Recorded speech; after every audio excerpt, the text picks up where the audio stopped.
Toby's vintage train. At last, Victoria was ready. The Fat Controller came to see her. "I want you to go to Thomas's junction with Edwards," he said.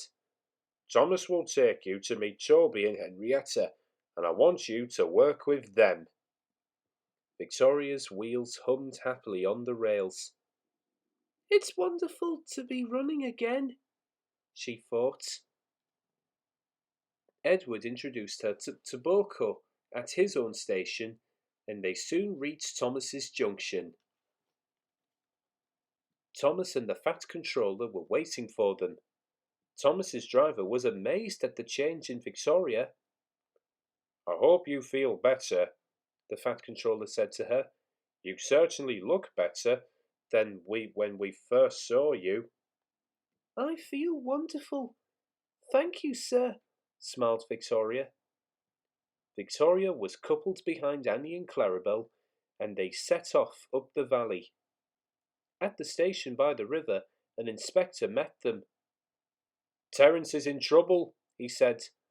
"I'll ride in your cab, Thomas, but go carefully until we know what has happened." A little way up along the line, Terence's owner was building a barn. The lane to the barn ran along the top of a cutting just outside the tunnel. That afternoon, Terence had been pulling a trailer loaded with stones for the barn when a boulder had fallen into the lane from the verge. Terence swerved towards the edge of the cutting to avoid the boulder, and of course, the trailer followed. Suddenly, the trailer's wheels hit a muddy patch and slipped sideways towards the railway. The weight of the stone dragged the trailer further over the edge.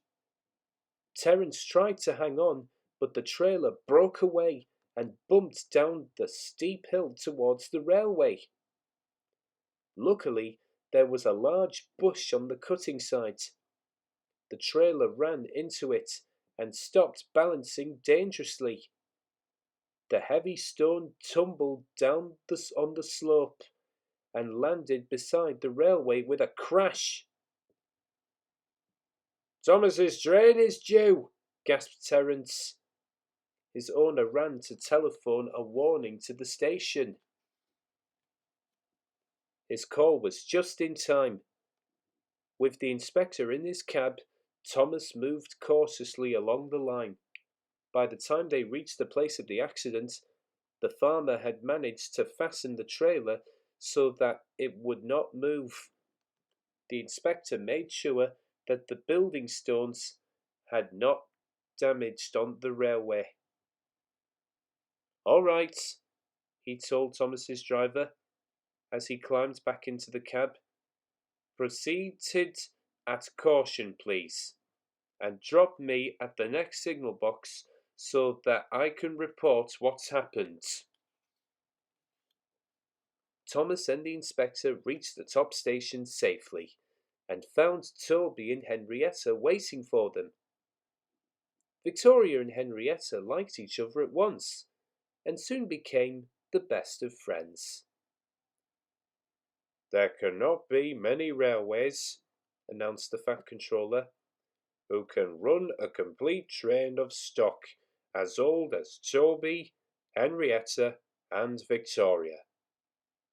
Ladies and gentlemen, I give you 3 cheers for Toby's vintage train. I am very proud of all 3 of you, and I know you will be a credit to me." Now Victoria is as happy as can be. She helps Henrietta to take workmen to and from the quarry, and at other times you will see her with Thomas, Annie, and Clarabel running happily along the valley. She knows she is very lucky. "This is much better than being a summer house in an orchard," she sometimes thinks to herself. "It's great to be useful again." I think we can be sure, can't we, that Victoria will be useful for many years to come.